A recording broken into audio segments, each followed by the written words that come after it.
संसार और धरती के सारे भेद उन पर खुल जाएंगे, सारी शक्तियां उनके वश में होंगी। लोग उन्हें देवता की तरह सम्मान देंगे, उनकी पूजा करेंगे। और आलोक, ये सब तुम्हारी वजह से मुमकिन होगा, तुम्हारी वजह से। तुम सोच नहीं सकते, अगर तुमने विशाल का वो वरदान गुरु जी को ला कर दे दिया तो वो तुम्हारा मुंह हीरे जवाहरात से भर देंगे। धरती के अंदर छुपे खजाने तुम्हारे चरणों में ढेर कर देंगे। तुम जिस चीज़ पर भी हाथ रखोगे वो तुम्हारी होगी। वैसे तो महाराज विशाल ही संसार में तुम्हें सब कुछ दे सकते हैं, मगर ये सब तो गुरु जी की तरफ से तुम्हें इनाम के तौर पर दिया जाएगा, क्योंकि एक तुम ही हो जो विशाल को राम कर सकते हो, उसे मना सकते हो। वो काली का वो खास वरदान तुम बलराम जी को अपने मन की खुशी से देना चाहते हो, और हमें बहुत भरोसा और पक्का विश्वास है कि तुम पर के वो तुम्हारी बात कभी नहीं टालेगा। और वैसे भी तुम खुद बताओ कि गुरु जी ने अब तक क्या नहीं किया तुम्हारे लिए। दौलत, रुपया, पैसा, सुंदर नारियां, अच्छी से अच्छी शराब और हर तरह की मौज मस्ती जो तुमने चाही। ना सिर्फ ये, बल्कि जहाँ जहाँ तुम पर कोई भारी घटनाएं आन पड़ी, उन्होंने हमेशा तुम्हारा साथ दिया। और अब तुम्हारा भी ये कर्तव्य है कि उनका साथ दो और हमारी दी हुई हर आज्ञा का पालन करो। गुरु जी को इस वरदान के अलावा तुमसे कुछ नहीं चाहिए। पार्वती न जाने क्या क्या कहे जा रही थी और महरत का बुद्ध बना उसे ही तके जा रहा था। मेरे कानों में जैसे तेज सीटियों की आवाज़ गूंज रही थी। मेरा सर कलाबाजियाँ खा रहा था। मेरे सोचने समझने की सलाहियत मफलूज होकर रह गई थी। मुझे इस हालत में देखकर उसने मेरा कंधा हिलाकर आवाज़ दी तो मैंने चौंकते हुए उसकी तरफ ऐसे देखा जैसे मुझे किसी ने गहरी नींद से बेदार किया हो। क्या सोच रहे हो अफजल खान? तुमने मेरी बातों का जवाब नहीं दिया और मेरी समझ में नहीं आ रहा था कि मैं उसको क्या जवाब दूं। मैंने उसका नाम लेकर उसे मुखातिब किया तो मुझे अपनी आवाज़ कहीं दूर से आती हुई महसूस हुई।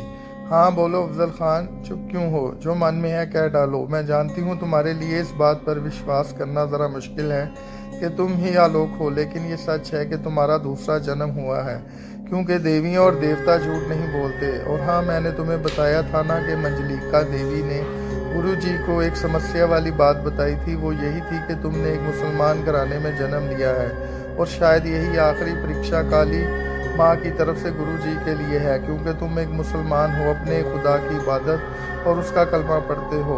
बस तुम्हें ये सब छोड़कर हमारे धर्म में दाखिल होना होगा, हमारी तरह देवी देवताओं की पूजा पाठ करनी होगी। बस फिर क्या तुम अफजल खान से आलोक बन जाओगे और वो सब कुछ पालोगे जिसकी इंसान सिर्फ कल्पना ही कर सकता है। इसका इतना कहना था कि मेरी आंखों के आगे अंधेरा छाने लगा।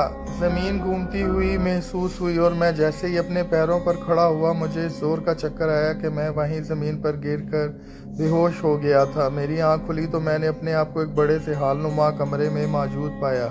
मेरा सर बुरी तरह चकरा रहा था। मैंने उठने की कोशिश की तो मुझसे उठा नहीं जा रहा था, और फिर किसी की बाहों ने मुझे सहारा देकर उठाने की कोशिश की और पानी का गिलास मेरे होंठों के साथ लगा दिया। मैं एक ही सांस में सारा पानी पी गया था।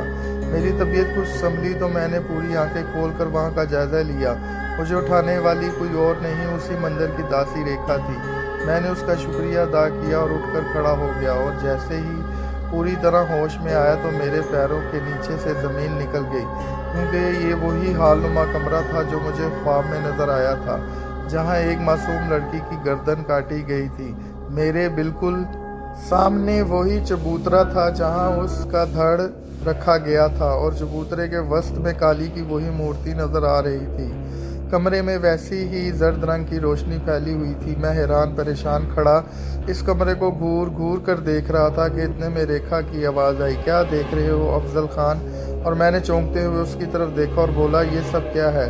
रेखा, मैं इस कमरे को कुछ दिन पहले अपने ख्वाब में देख चुका हूँ। मेरी ज़ुबान बेहद लड़खड़ा रही थी। मुझसे खौफ के मारे बोला नहीं जा रहा था। मेरी हालत देखते हुए उसने मेरा हाथ पकड़ लिया और हमदर्दाना लहजे में बोली, हो सकता है तुम सच कह रहे हो, मगर एक सच ये भी है कि अगर आज तुमने इन लोगों की बात ना मानी तो ये मुझे बलि चढ़ा देंगे। मुझे पंडित श्याम ने तुम्हारे पास भेजा है कि जाकर तुम्हें समझाऊं कि जो पार्वती देवी और गुरु बलराम जी चाहते हैं वो तुम मान जाओ, और अगर मैं तुम्हें ना मना सकी तो वो तुम्हारे सामने मेरी गर्दन काट देंगे। और ये कहते ही वो फूट फूट कर रोने लगी। वो रोते हुए मेरे पैरों में गिरी, मुझसे मिन्नत समाजत कर रही थी, अपने जीवन की भीख मांग रही थी और मैं बेबसी से उसे तके जा रहा था। मुझे समझ नहीं आ रही थी कि मैं इससे क्या कहूँ। वो मुझे ऐसा काम करने को कह रही थी कि मैं मर तो सकता था, गर्दन कटवा सकता था, लेकिन अपने दीन और मज़हब से गद्दारी नहीं कर सकता था। मेरी आंखों से आंसू जारी हो गए थे। पार्वती की मुलाकात से लेकर सारे वाक़यात आंखों के सामने घूम रहे थे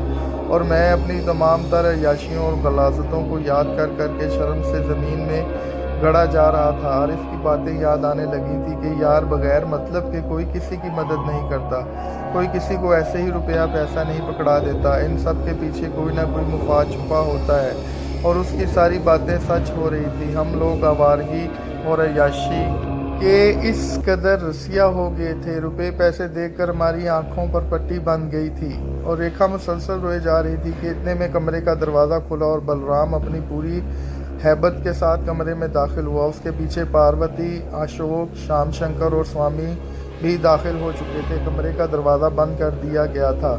रेखा उन सब को देखकर खौफ से कांपे जा रही थी और मेरे पैरों में गिरी कांपते हुए एक ही बात कही जा रही थी, मुझे बचा लो अफजल खान, मुझे बचा लो, मैं मरना नहीं चाहती, मैं जीवित रहना चाहती हूँ, भगवान के लिए मुझे मरने से बचा लो। और अगले ही लम्हे बलराम की गूंजदार आवाज़ सुनाई दी, कैसे हो मेरे बालके। उसकी आवाज़ में इतनी दहशत थी कि रेखा सहम कर एकदम खामोश हो गई थी, मगर मुसलसल कांपे जा रही थी। मैंने कहा, कैसे हो। उस बार उसने तंजिया मुस्कुराहट फेंकते हुए मुझसे पूछा था और मैंने एक नज़र उस पर डालते हुए सर झुका लिया। अरे बालिक, हमसे कैसी लज्जा, हम तो तुम्हारे मित्र हैं, तुम्हारे चाहने वाले हैं और तुम हो कि हमसे बात ही नहीं कर रहे। क्या बात करूं बलराम, तुमने मुझे कोई बात करने के काबिल ही कहाँ छोड़ा है। मैंने उसकी तरफ देखते हुए कहा तो मेरी बात सुनकर उसने एक फलक शिगाफ कहका लगाया और कहने लगा, अरे अफजल खान, मैंने वही किया जो तुम तीनों चाहते थे, दौलत, पैसा, नारियां, मौज बस्ती। बोलो क्या कुछ नहीं किया मैंने तुम्हारे लिए, और तुम हो कि मेरा एक काम नहीं कर सकते। बड़े अफसोस की बात है, अब भी समय है, मान जाओ। बहुत वर्षों से इंतज़ार किया है मैंने तुम्हारा, और पूरे संसार में बस केवल वो तुम ही हो जो महाराज विशाल का वरदान मुझे लाकर दे सकते हो।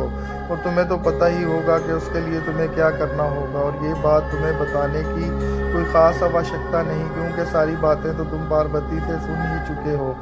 हाँ, मैं सुन चुका हूँ, मगर बलराम, मैं अपना मज़हब या धर्म नहीं बदल सकता। अगर तुम समझते हो कि मैं ही आलोक हूँ तो तुम्हारी खातिर मैं वहाँ जा सकता हूँ जहाँ विशाल आलोक का इंतज़ार कर रहा है। मेरी बात सुनकर वो हंसते हुए बोला, बालके, तू पिछले जन्म में हिंदू था और अब मुसलमान। तू वहाँ तब ही जा सकता है या वो वरदान तब ही प्राप्त कर सकता है जब तू हिंदू धर्म अपना लेगा, क्योंकि वहाँ जाने के लिए तुझे 21 दिन काली का एक ख़ास जाप करना होगा, और वो तू तभी कर पाएगा जब तू अफजल खान से आलोक बन जाएगा।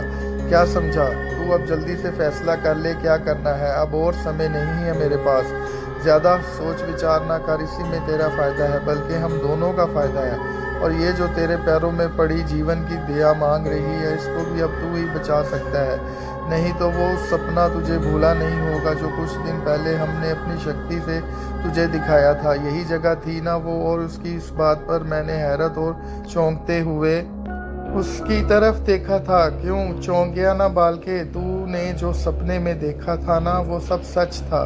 इसलिए मान जा, जो चाहेगा दूंगा, राजा बना दूंगा तुझे इस संसार का। अरे पगले, आलोक बनने में तेरा ही फ़ायदा है। श्री महाराज विशाल जी, तू और मैं, हम तीनों मिलकर राज करेंगे, राज पूरे संसार पर। किसी शय की कमी ना होगी तेरे पास। तेरे और तेरे मित्रों के घर वाले भी ऐश करेंगे।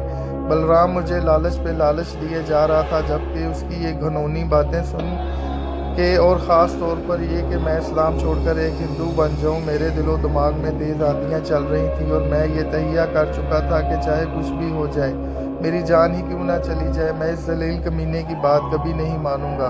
मुझे खामोश देखकर उसने चंद कदम मेरी तरफ बढ़ाए और मुझसे कुछ फासले पर खड़ा होकर कहने लगा, देख अफजल, समय बीता जा रहा है, होगा वही जो बलराम चाहता है, और मैंने अपने पूरे जीवन में किसी आम इंसान से तो क्या, किसी शक्तिशाली इंसान से भी हार नहीं मानी, बल्कि जो मेरे सामने आया मैंने उसका सर्वनाश ही किया है। अब तू बोल क्या कहता है। मैं तहम्मुल से उसकी बातें सुनता रहा और फिर उसे मुखातिब करते हुए बोला, बलराम, मैं जानता हूँ तू वाकई बहुत ताकतवर है और मैं तेरे आगे कुछ भी नहीं हूँ।